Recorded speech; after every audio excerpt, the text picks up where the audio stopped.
Assalamualaikum warahmatullahi wabarakatuh. Baik, kembali lagi bersama kami dan desainer. Di sini saya akan kembali mengulas sedikit pembahasan mengenai dari Adobe Photoshop. Di sini Adobe Photoshop yang akan saya bahas adalah mengenai dari adjustment layar.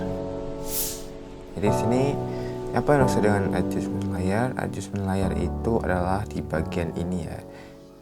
Dia itu kenapa belum bisa diaktifkan karena belum ada gambar atau objek yang kita pilih. Maka kita harus memilih dulu satu objek yang akan kita edit. Di sini saya akan membuka suatu gambar.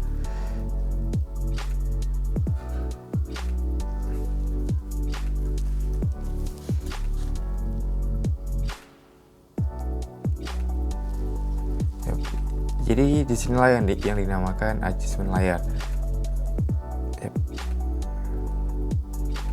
Dan juga untuk mengaktifkan adjustment layer, untuk memilih adjustment layer sebenarnya kita juga bisa memilih melalui dari mode ini. Kita masuk ke image yang ada di atas, pilih adjustment layer.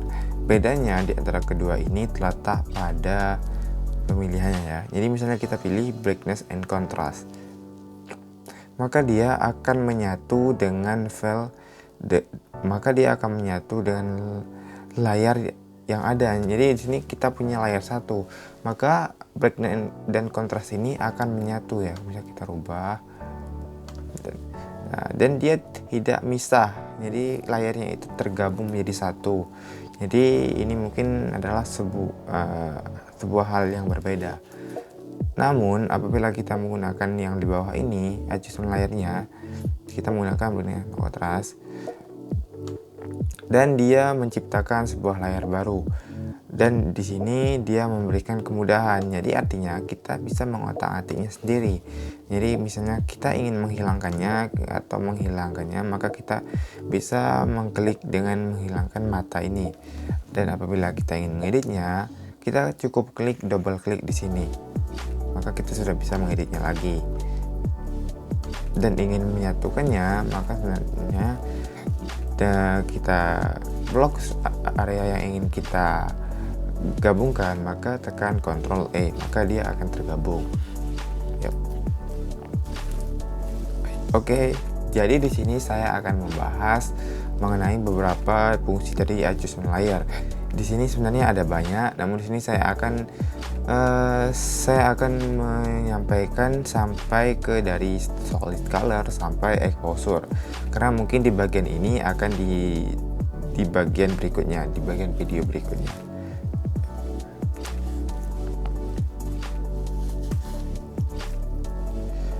Jadi di sini dia pertama yaitu ada solid color.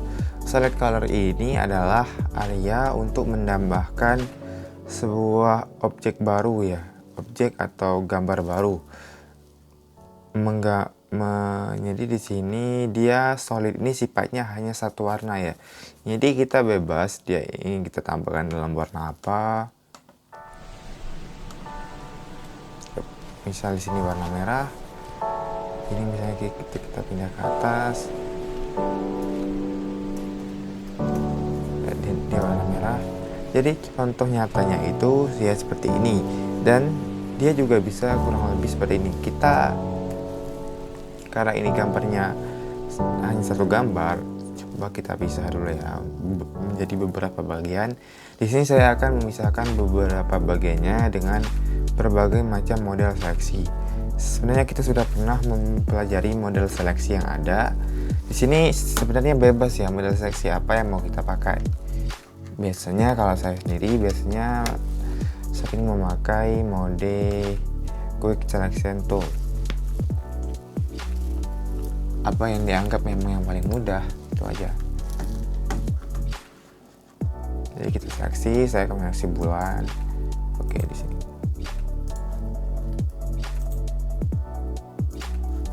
Dan di sini kita blok dulu areanya. Lalu di sini kita pilih solid color. Maka di sini kita sudah bisa mengubahnya. Bisa kita rubah ke warna hitam atau ke warna merah, itu sudah bisa. Atau warna kuningnya ingin kita lebih jelas, lebih soft, maka itu sudah bisa. Itulah kegunaan dari solid color.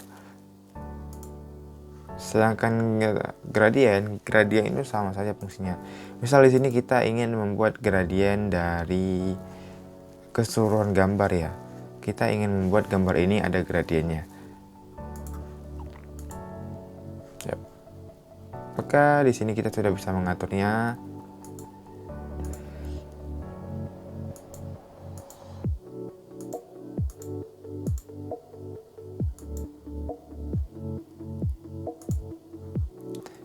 Di sini kita juga bisa mengcustom modelnya mau seperti apa.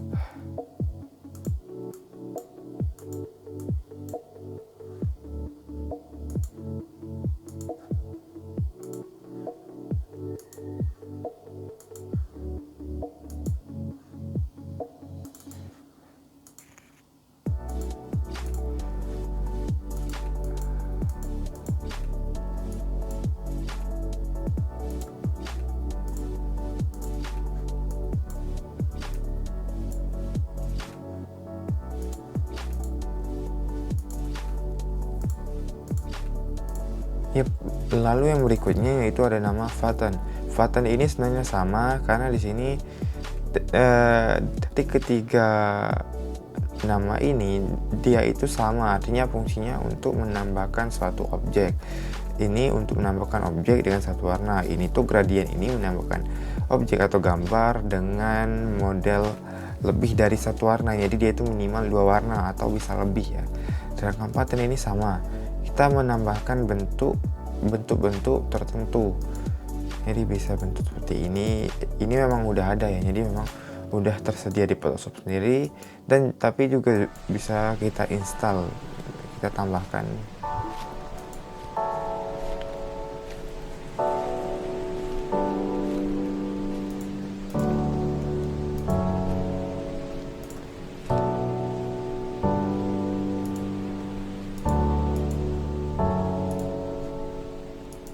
Ya, dia akan terbentuk seperti itu.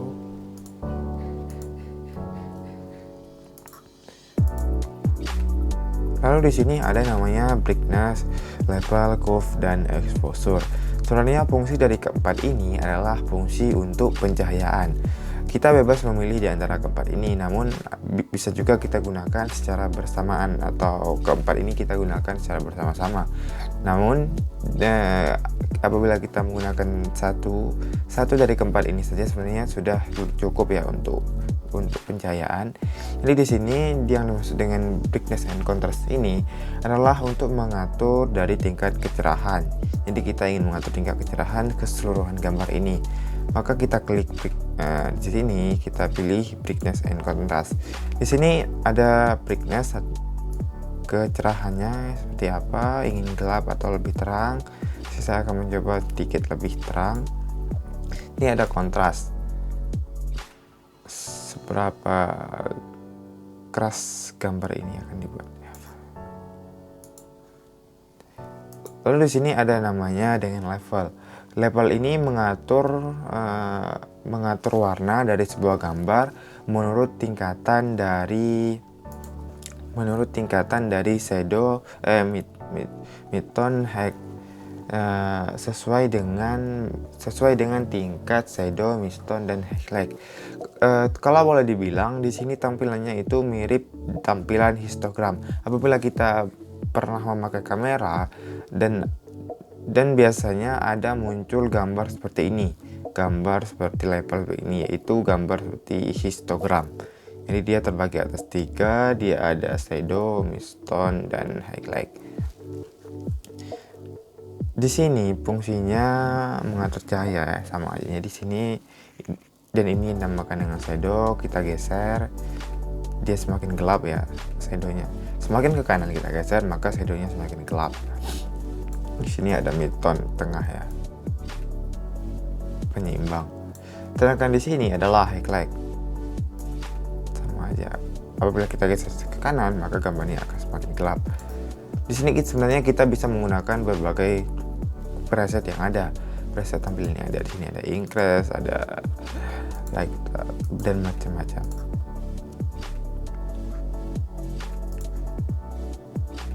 Lalu di sini ada curve. Curve ini memang kita harus sedikit lebih paham mengenai konsep bagaimana cara menggunakannya, karena curve ini sebenarnya sama, dia gunaan untuk mengatur warna dan kontras, cuma dia berbentuk garis miring. Jadi apabila kita ingin menggunakannya, fungsi yang pada umum digunakan orang-orang yaitu kita tandai dulu titik sini. Cara membuat titik sini sebenarnya kita klik saja di sini, klik kiri di mouse atau di touchpad ya, klik touchpad, maka klik saja. Di sini kita akan membentuk suatu curve berbentuk huruf S. Karena di sini sama konsepnya, apabila kita turunkan suatu gambar ini, maka dia akan semakin gelap, kontrasnya semakin pekat. Kita akan bentuk suatu huruf S, dan maka kontrasnya dan shadownya memang naik ya, midtone-nya juga naik. Lalu di sini ada namanya exposure. Exposure ini mirip dengan jadi dia mengadopsi IF kamera. Jadi yang dimaksud IF adalah exposure value, kepanjangan dari exposure value, mengadopsi dari kamera. Dia terbagi atas 3, exposure, offset, dan gamma. Yang dimaksud dengan exposure ini adalah mengatur kontras foto ya. Jadi kontrasnya itu bisa sangat gelap dan bisa over kontras atau kelebihan cahaya. Jadi begini, apabila kita turunkan ke kiri maka dia akan underexpose, kekurangan cahaya. Apabila kita kanan dia bisa overexpose. Lalu di sini ada namanya offset. Offset ini adalah mengatur ambien paparan warna putih. Jadi semakin kita ke kanan maka dia gambarnya semakin memutih. Makin ke kiri dia akan semakin menggelap, mulai ya gelap. Sedangkan gamma correction, gamma ini mengatur keseimbangan antara kedua fungsi itu, exposure dan offset. Jadi dia sebagai penengah atau penyeimbang ya. Sebenarnya fungsi dari ini apabila kita bisa mengulik sendiri, maka fungsi atau kegunaannya itu bisa lebih luas ya. Jadi kita bisa lebih mengerti dan paham apabila kita bisa mempraktekannya secara langsung. Karena ini adalah fungsi pencahayaan, di sini adalah untuk menambah gambar atau objek dengan model warna-warna yang ada. Nah, mungkin hanya itu yang bisa saya sampaikan untuk saat ini, karena di sini masih ada beberapa fungsi adjustment layer yang memang masih banyak ya. Mungkin ini akan saya sampaikan di part atau bagian video berikutnya. Mungkin hanya itu yang bisa saya sampaikan. Saya mohon maaf atas segala kesalahan. Baik, jangan lupa like and share video kami, dan sampai jumpa di video berikutnya.